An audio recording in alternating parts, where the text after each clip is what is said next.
partir du moment où ça devient naturel, à partir du moment où ça devient une habitude pour toi, tu réfléchis même plus. Et comme tu ne réfléchis même plus, tu n'as plus besoin que quelqu'un te dise quoi faire. Tu le fais naturellement.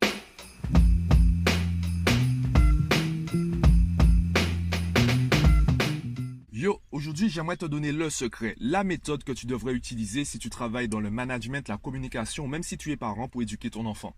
La méthode que tu devrais utiliser, eh bien, elle est très simple, c'est celle qui est compatible avec ta personnalité. Si tu cherches sur Internet ou si tu lis des livres, tu verras qu'il y a beaucoup d'experts qui ont des propositions, des méthodes, des idées, des secrets qui sont complètement différents les uns des autres, voire parfois opposés. Le secret, c'est que toutes les méthodes sont bonnes en fonction de la personne qui les emploie. Il y a des méthodes que tu vas trouver qui seront excellentes pour les autres et pour toi, ce sera un fiasco total. Pourquoi? Tout simplement parce que tu te forces, parce que tu vas essayer d'appliquer quelque chose qui ne te convient pas. La première chose que tu dois identifier, c'est qu'est-ce que toi tu aimes, quelle est ta personnalité, qui tu es. Encore une fois, connais-toi toi-même. À partir du moment où tu sais comment toi tu travailles, comment toi tu imposes les choses, tu pourras plus facilement adapter tes outils, adapter tes méthodes et prendre en compte la personnalité des autres. Dans une discussion, il y a toujours deux personnes. Il y a la personne qui parle et la personne qui écoute.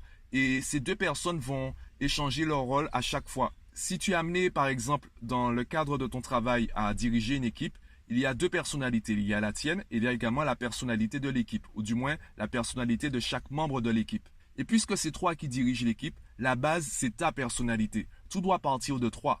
La seule chose que tu dois vérifier, c'est garder une certaine marge d'adaptation pour que chacun puisse être libre d'utiliser sa personnalité. Et c'est en fait le plus compliqué, c'est doser pour qu'il n'y ait pas l'un qui s'impose par rapport aux autres. Si tu es amené à diriger une équipe ou même si tu es amené à éduquer un enfant, ta personnalité c'est la base. N'essaye pas d'appliquer des choses qui ne te conviennent pas. Pourquoi? Parce que de toutes les façons, ça va sonner faux. Tu ne pourras pas t'investir à 100% puisque ce n'est pas cohérent avec ta façon de faire. Donc réfléchis d'abord à ce que toi tu aimes, qui tu es. Réfléchis d'abord à comment tu vois les choses. Rappelle-toi aussi que tu es quelqu'un qui évolue. Ta personnalité évolue. Donc peut-être que tu seras amené à changer d'état d'esprit, à changer de manière de penser, à changer de croyance. Donc là aussi, tu dois garder une certaine capacité d'adaptation. Et c'est pour cette raison, et c'est pour cette unique raison qu'il n'existe pas de méthode universelle. Il n'existe pas de méthode que n'importe qui peut appliquer. Cette même méthode va résonner de manière différente en fonction des personnes, en fonction de leur personnalité.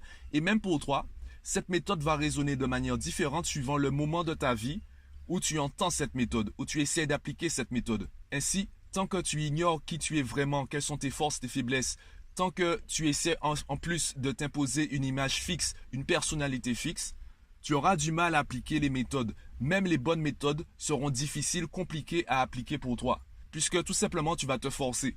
Le vrai secret, c'est de réussir à faire les choses sans forcer. Quand tu arrives à les faire naturellement, et c'est ce qu'on appelle la compétence inconsciente, quand tu es compétent inconsciemment, eh bien c'est là où tu es vraiment le plus productif, où tu as les meilleurs résultats. Et il y a 4 degrés.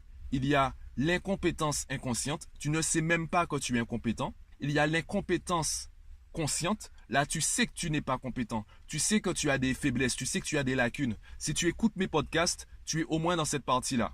Tu sais qu'il y a des parties, tu te dis, ah mais en fait, j'avais pas compris ça comme ça, là, il faudrait que je travaille ça, il faut que je m'améliore sur ce point-là. Tu peux aussi être dans la compétence consciente. Tu sais que tu as des lacunes et tu y travailles. Tu développes tes compétences à ce niveau-là, tu continues de t'améliorer. Tu es conscient de ta progression. Et là, à ce moment, quand tu écoutes mes podcasts, tu te dis, ouais, effectivement, c'est exactement comme ça que je l'avais compris. Ouais, effectivement, il me conforte dans mon idée. Ou, en fait, il dit des bêtises, moi, je préfère continuer comme ça. Peut-être aussi que c'est moi qui ai tort, je dis pas que j'ai tout le temps raison. Peut-être que tu penses différemment et que c'est toi qui as raison. Et le simple fait de m'écouter te conforte dans l'idée que c'est toi qui as raison et moi j'ai tort. Et finalement, le 4e niveau, la compétence inconsciente, eh bien tu fais les choses et tu t'en rends même pas compte. C'est là où tu vas toi-même parler de chance. Tu fais les choses et lorsqu'on te demande comment tu fais, tu sais pas trop expliquer. Tu n'es pas conscient vraiment des efforts, du travail que tu fournis. Tu te contentes de faire, tu prends du plaisir à le faire, les résultats arrivent et tu n'as pas vraiment un œil scientifique dessus. Tu n'essaies même pas d'analyser le processus, tu te contentes d'apprécier ce que tu fais et les résultats arrivent. Et c'est finalement la seule chose que tu dois viser, la compétence inconsciente. Que tu arrives à être bon dans ce que tu aimes faire de manière inconsciente. Si tu arrives à ce niveau-là, bien tu te rendras compte que finalement, pratiquement toutes les méthodes sont bonnes. Toutes les méthodes sont des méthodes secrètes. C'est soit elles passent avec toi, soit elles passent pas. Si elles passent pas, c'est pas grave, ça passera pour quelqu'un d'autre. Tu vas tester la méthode et naturellement, tu vas l'incruster dans ton quotidien, tu vas l'inclure dans tes habitudes. Et tu vas continuer à être productif. Par exemple, si tu es salarié ou étudiant et tu veux améliorer ta gestion du temps, au début, tu te rends compte que tu manques de compétences à ce niveau. Donc, tu es passé de l'incompétence inconsciente à l'incompétence consciente. Tu t'es dit, mais en fait, ça fait trop longtemps que je perds mon temps, ça fait trop longtemps que je me voile la face, en fait, je ne sais pas gérer mon temps. Donc là, tu te rends compte que tu as des lacunes. Tu commences à chercher des méthodes pour mieux gérer ton temps. Tu commences à basculer du coup dans la compétence consciente. Tu commences à faire des plannings, tu achètes des bullet journal ou tu achètes ma formation sur la gestion du temps. Tu commences du coup à devenir compétent consciemment. Jusqu'au jour où tu te rends compte que tu n'as plus besoin de planning. Tu n'as plus besoin d'outils pour gérer ton temps. Tu arrives à gérer ton temps de manière naturelle. Ton planning est dans ta tête. Tu fixes toi-même les rendez-vous. Tu réfléchis même plus à placer les rendez-vous dans le planning. Ça se fait naturellement. Tu réfléchis plus à tout ça. Ça devient une routine. Ça devient une habitude que tu n'essaies même plus de contrôler. C'est là que tu bascules dans la compétence inconsciente. Et c'est ça mon objectif avec mes clients dans le coaching. Aussi bien les étudiants, les salariés, les parents et les élèves, les enfants.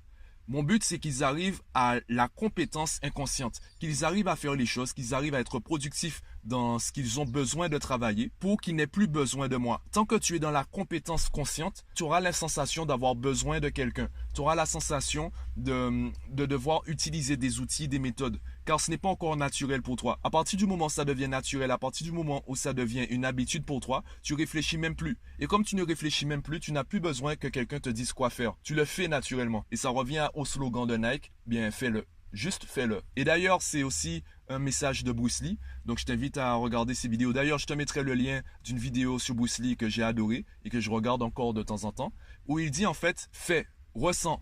N'essaye pas de réfléchir à ce que tu ressens. Ne pense pas, ressens. C'est ça la compétence inconsciente et c'est ce qui devrait être ton objectif si tu veux vraiment augmenter ta productivité ou si tu veux vraiment atteindre tes objectifs.